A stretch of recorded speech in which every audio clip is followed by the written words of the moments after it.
All right, welcome back to another episode of Beer, Bacon, and Bros. Tonight, we're going to break down some of these hot trade rumors for the MLB as we're at the All-Star break and it's getting ready to start the second half. Trade deadline coming up August 2nd, 6 p.m. Oh, they extended this year. They did extend it, yeah. Wow, August 2nd. Tuesday, July 31st, by 4 p.m. August 2nd, that's Tuesday until 6 p.m. for the trade deadline this year. So, before we get into that, make sure you hit that subscribe button for us. We are growing the channel and loving our family. As always, feel free to hit us in the comments. Let us know where you'd like to see some of these players go, or if you see another player that you'd love to see get traded. And as always, like that video for us. So, we got about 8 or 9 names. One's going to hit home for the three of us because he is starting to get some hot trade rumors as a veteran. We're going to start with the hottest name on the list, Juan Soto. Obviously, only 23 years old, a kid that's batting 250 with 20 homers this season, but has been a really big rising star.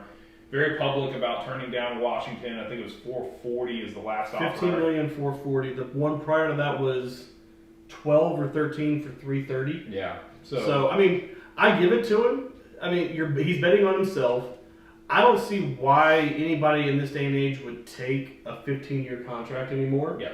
Only because, I mean, yes, there is some stability in that where you're guaranteed to make that $440 million over the next 15 years. Yeah. But looking at it from his perspective, he's on a really shitty baseball team right now. Yep. They're not going to win anything. Yep. They're not doing anything to improve their team. So, I mean, I totally get where he's coming from. And also, it's probably better for him in money-wise because he can take a 5 to 6 year deal and then get another 5 to 6 year deal and make the same money or more, depending on what he does in that next 5 to 6 years. Yeah, I'm with you. I mean, if I was an agent right now, I'd be pushing for the 5-year deal just because the market's been changing so crazily with this league, and the money is just going up so much. Like you saw, when A-Rod wanted a 10-year deal, and Chipper Jones, kind of worked through some of those as our favorite baseball player, and then you saw this little hot streak where Trout, Harper, Machado, all these guys signed crazy 10-plus years deals, but now they're starting to realize, well, man, if I just sign a 5-year deal, like I'm going to make half the money, and then I turn around the next 5 years, the market's going to change. I'm going to be making $15 million a year. So yeah, they're kind of like they're locking themselves in because like the offer that Juan Soto had, the 13-year, 12-year, whatever, it ended up being like 29 point something million a year. Right. Yeah. So it's one of those things where like you said, the 5-year deal, like let's say he plays the next 5 years and he's just lights out. If you sign that long contract, all of a sudden you're going into your 6th year, like, man, I could be negotiating for a lot more money right now. Give me your favorite team for Juan Soto to go to. I know you and I follow baseball a lot. I know who my team is, and I know who's been asking a lot for him. So the problem with Juan Soto is, I mean, yes, he's under team control for the next 2 years, but then who's going to want to fork over the money? There's only certain markets that can fork over that money, and that's a New York, a Boston, or an LA. Or Oakland. Yeah, or Oakland. So if he's the only one playing for him. So I know there's like everybody like Braves type saying, oh, go after Juan Soto. I don't think Atlanta needs to spend the money on Juan Soto. I think the team is fine without Juan Soto. Would I like to see him in there? Absolutely. It's a power left-handed hitter. I'd love to see him in the outfield with Acuna and Michael Harris. But I think there's only certain markets that can be able to go after him. That's going to be a New York Yankees, depending on what they do with Aaron Judge, and then a Boston could go after him, or LA. But LA's got their hands tied in money right now. They can't make a move for him. Funny, so my favorite is actually the Yankees, and I hate to say it. I hate the Yankees. I don't want to see it happen, but they are looking for a possible replacement for Aaron Judge. They are trying to get rid of Joey Gallo so hard. I'm not even going to put Joey Gallo in this conversation with our list, but they are looking for anyone to take Joey Gallo off their hands right now. Well, because he's batting, a cool 160? I think he's down to 0.83. At one point in time, he was like 0 for 20, I think. Yeah. So it wasn't worse than that. He was like 2 for 47. Yeah. You're So the guy that they sat and like bumped down for him was like the two guys below. Oh, Matt him. Carpenter's playing. Don't worry. Yeah, they never yeah. replaced Joey Gallo. Matt Carpenter's been alive 3 straight days with 3 straight homers. So he's killing it. My favorite is the Yankees. I wouldn't be surprised if the White Sox don't also make a move. I think the White Sox are looking for just one more guy in their lineup this year to get themselves in that championship run with the way their pitching staff is going. So for me, it would be probably the Yankees or the White Sox for Juan Soto. The Yankees make the most sense because they have the money. They don't care about paying luxury tax. They don't care. No. So I mean, they're willing to go and do that. And Judge has already turned down a 12-year $220. Yeah. So I mean, if the Yankees come calling with that 330, 400, I think Juan Soto might take that. Yeah. Being with the Yankees versus being with the Nationals, so 100%. All right, so the next guy that we're looking at, Frankie Montas. A lot of people calling about Frankie Montas right now. Me personally, I'd like to see Atlanta go make a move for Frankie Montas. I think Frankie coming to Atlanta, being another right-handed pitcher, and to go in because let's be honest, Ian Anderson's not doing what Ian Anderson has done in the past, and I really don't think you're going to see Soroka back on the mound this year. No. So I think you need another. I mean, as much as I would rather see a left-handed pitcher come in, I think Frankie Montas in Atlanta would be a much better pitcher. He's a strikeout guy. He's a low whip guy. I would love to see Frankie Montas in Atlanta. I was going to say the 3-9 is kind of like indicative of the shitty team. batting. Right. Yeah. That's the team that he's on. How are you losing 9 games when you have like a 3.2 ERA? Yeah, he's got the 29th best ERA in the MLB. Yeah. So, I mean, it's tough when you see out of how many active pitchers that have an ERA? I mean, 5 starters across 32, 32, that's so 150 starters. Yeah. So, At a minimum. At a minimum. But, and I mean, it's 21st in whip, which is allowing literally just that one runner an inning, or one base runner an inning. So whether it's a hit, walk, or... I think that there's two big pitchers' names on our list to cover tonight. This is probably the second tier guy of the two, but really for me, this is the guy that I think a lot of teams are going to go after. It's not going to take as much draft capital to get Frankie Montas, and he really probably is going to step in really well as a 3-4 starter in the rotation for people. I think Atlanta's got a great shot at it. Surprising team for me on this one, Minnesota Twins, a team that needs need a good pitcher. He's probably the second best pitcher when he would step into that Twins rotation if they get him. They're really battling Cleveland in the Central for this. I do think Cleveland probably ends up selling. That's why they have the guy's names on here. But I mean, for me, this would be huge for Atlanta to have a chance to repeat if they have Frankie Montas as their number 4 in the rotation, or the other guy that we're going to talk about later on down the line. Yeah. All right, so a really popular name, but a guy that has really, really struggled over the last 3 years now, Aroldis Chapman. There's a lot of rumors swirling that the Yankees kind of want to move on from him and go find 2 other people to kind of replace him in the bullpen. Clay Holmes has taken over. Clay Holmes has done really well. As the closer for them, so I'm sure there's a team that probably feels like Aroldis Chapman can help them even with his 4.74 ERA. Well, and a lot of that I still think also comes from pitching in Yankee Stadium because he's such a power pitcher. If anybody catches up to it and it goes in the air to right field, it's gone. So I mean, I feel you get him in a different league in a different stadium. I think he could kind of bring that down a little bit. Yeah, I mean, there's some teams out there like Minnesota, Philadelphia, maybe Milwaukee. Well, I guess Josh Hader's the closer in Milwaukee, but the Padres. I can see the Padres going after it. Somebody could really use him as either a setup man or a bullpen guy. But I can see Houston trying to make a run for it too. Yeah, I mean that depending on what they give up. That 4.74 ERA and that almost 2 WHIP is pretty disgusting for a guy that has just carried such a great name across the last couple of years. But at 34 years old, I mean he's starting to lose a little bit. All right, so picking it back up with the outfielder for the Royals, a name SEC well-known name, Andrew Benintendi. Probably or possibly maybe one of the 2 best outfielders that we'll probably see move to the trade deadline this year. The Royals are kind of dumping guys off. I mean, a 317 hitter. Obviously, the homers aren't there with only 3 and 37 RBIs, but a guy with a really great batting average, a 386 on base percentage. So somebody that can probably go to a team and help them in the outfield immediately. Any favorites for you for somebody that wants to probably pick up Benintendi? I mean, I don't know who you would actually. I mean, unless maybe like the Yankees looked at him and the Yankees have been in consideration for Benintendi. I don't think he goes back to Boston, Tampa potentially. I mean, Atlanta could use him in left field to replace Adam Duvall. Dear God, yes. But I mean, I don't think Atlanta's going to do anything hitting wise unless it's more so for like a DH guy. But I could see the Yankees going after him. Cleveland or Minnesota might make a run, but Those, I mean, I see it being another American League team versus a National League team at this point. I'm actually a little bit on there's an American League team that I've seen a lot of, and I think my favorite that it makes a lot of sense. Unfortunately for us as Braves fans, the Mets make a lot of sense, kind of adding him because they're not going to bring Michael Conforto back. That's just clearly not going to happen this season for him. And Matt Canna's playing fantastic out in left field. But I do think that adding Andrew Benintendi as somebody that could probably play at the top of the lineup for them makes a lot of sense for the Mets. It will cost some draft capital, possibly a pitcher or something, but the Mets are clearly all in this year. They're making a run. They're at the top of the division here at the All-Star break, so for them it makes sense.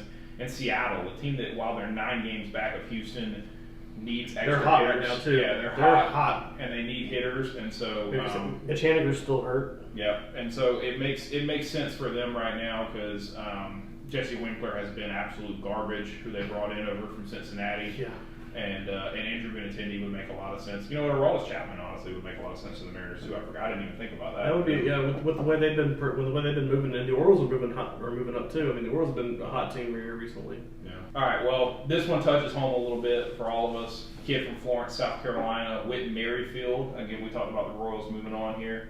Second base and outfield because he could play either one. 33 years old, obviously, kind of running at the end of his contract. Having a really rough year this year, 240.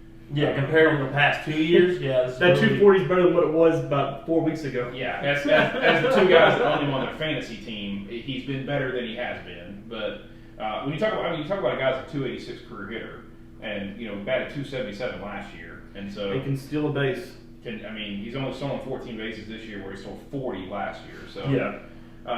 but a guy that can play at the top of your lineup most of the time, very versatile across second base and the corner outfields. Probably the same things that I would say here. I don't know that the Mets are probably in on Whit. I would say the Mariners are probably in on Whit. I think Minnesota's probably in on Whit. And probably another team like the Philadelphia Phillies or something that are trying to kind of put themselves over the hump here. Jan Segura out quite a while for them at second base. So Whit Merrifield kind of makes sense for that.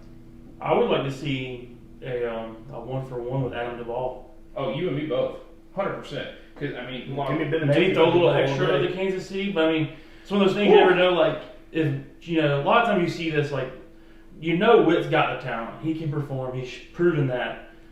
It might be one of those things where, like, a change of scenery all of a sudden just kind of snaps him out of this cold run that he's in, or it might just be the downhill decline for him. But like, you see it in hockey all the time that like players get traded and all of a sudden it's just like the light switch comes back on. Yeah.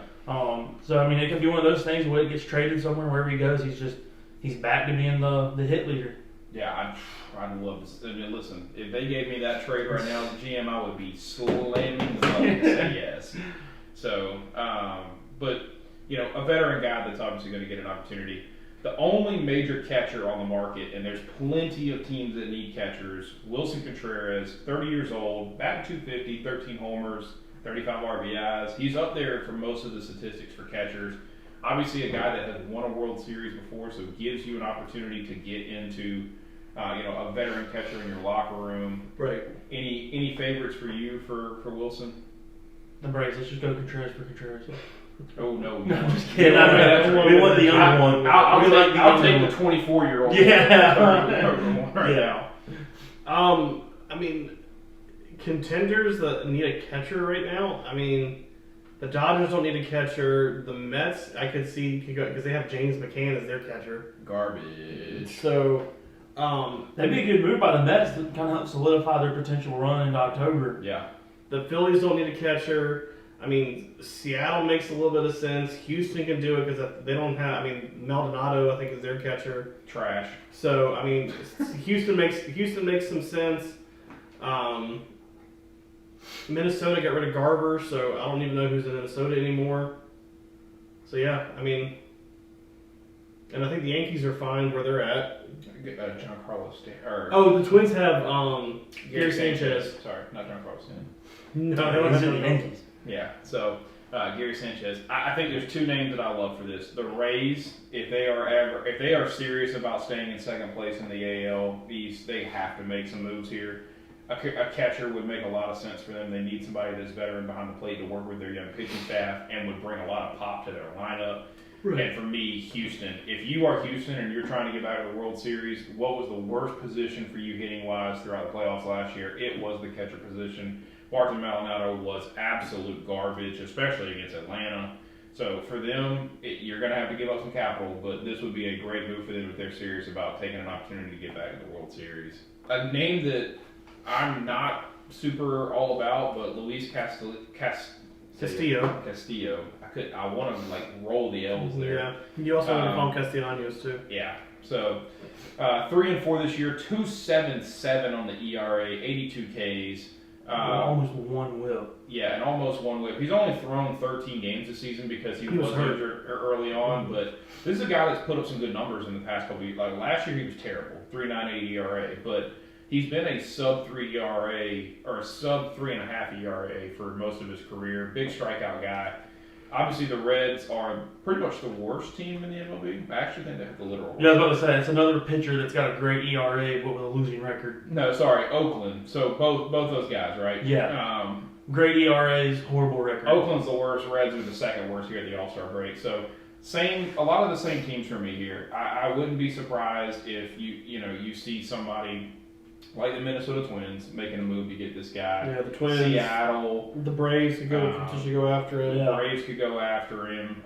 Maybe even, you'd be surprised by saying this, but maybe even the Giants. Like I think Carlos Rendon's pitching really well for the Giants, but they haven't seen the same numbers out of like an Alex Cobb and some of the other people. So Alex Webb, sorry, not Alex Cobb. Alex Cobb's so bad, Jesus. But either way, those are some of the teams that I think you see that are willing to move some capital for this guy. We talked about the Cubs moving on. Ian Happ is actually having a really great season. Not a guy that's not had a great season, but I mean he's batting .275 this year as a .247 career hitter. You're obviously seeing a high batting average year for him. 9 homers, probably going to pass the 20 homer mark for the season. 42 RBIs, playing really well on a bad Cubs team. Mm-hmm. Switch hitter, can play both the corner outfields for you. So. Again, same kind of thing here for me when it comes to the outfielders. I think you're probably going to see Seattle probably be a real contender for Seattle, the Mets. Could Atlanta make the move? Maybe. Should Philly probably consider it? Yeah. Honestly, I mean, if we talk about the Giants right here, this makes sense for the Giants too. I mean, the Giants, they have Yastrzemski. Go get Jock Peterson back. They have Jock, but no, that's what I'm saying. Trade Ian. The Cubs get Jock Peterson back. Get Jock Peterson back again. No, I think that Ian would probably make more sense to go fit into right field for them. Yeah, so just because they need more power in their lineup is really what the Giants need anyway. So I think he makes sense for that as well.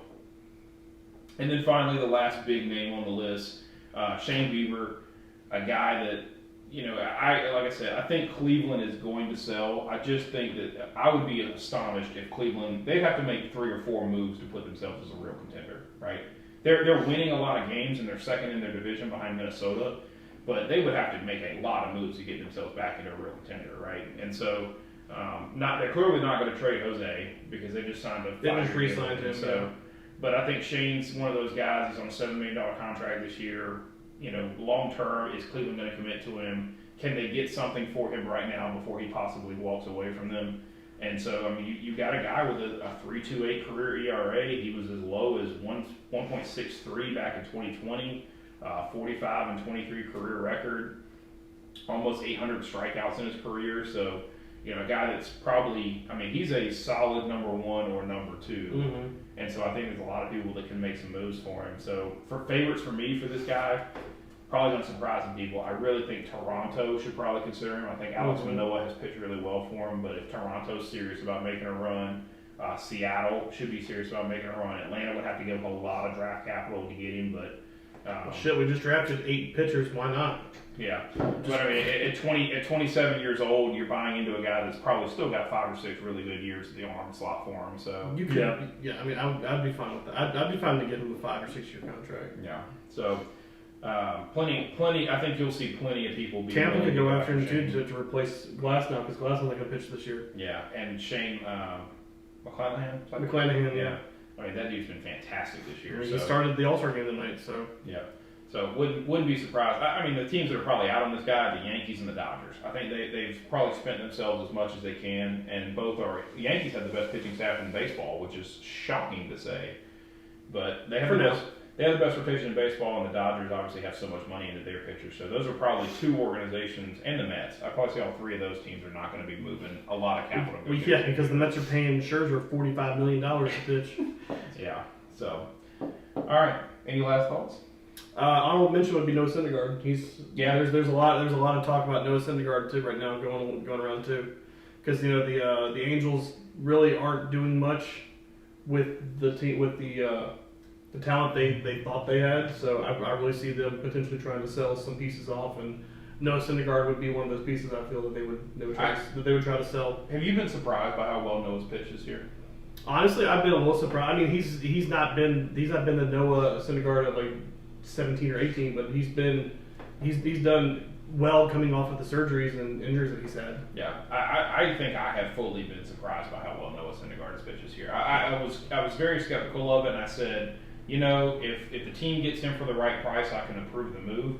Yankees paying him almost $22 million for this season blew me away. Or not Yankees, Angels paying him almost $22 million this year blew me away. But he's pitched good, not great. He's pitched good, so it's Right. made sense for him. But I wouldn't be surprised if they try and make a move for him. That's a big contract to take on, though. Well, I personally would rather see Bieber or Montas. Yeah. I think you could lock them up for cheaper. If as a Braves fan, I think Frankie Montas is the pick of those three for me. I think Bieber's the best, but Frankie is probably coming at the right price for what you need for a guy that's going to be your third or fourth best starter. Yeah. So, all right. Well, hit us in the comments. Let us know who you'd like to see get traded, or if you think we're crazy for some of these picks. And as always, we appreciate you. Like, comment, subscribe.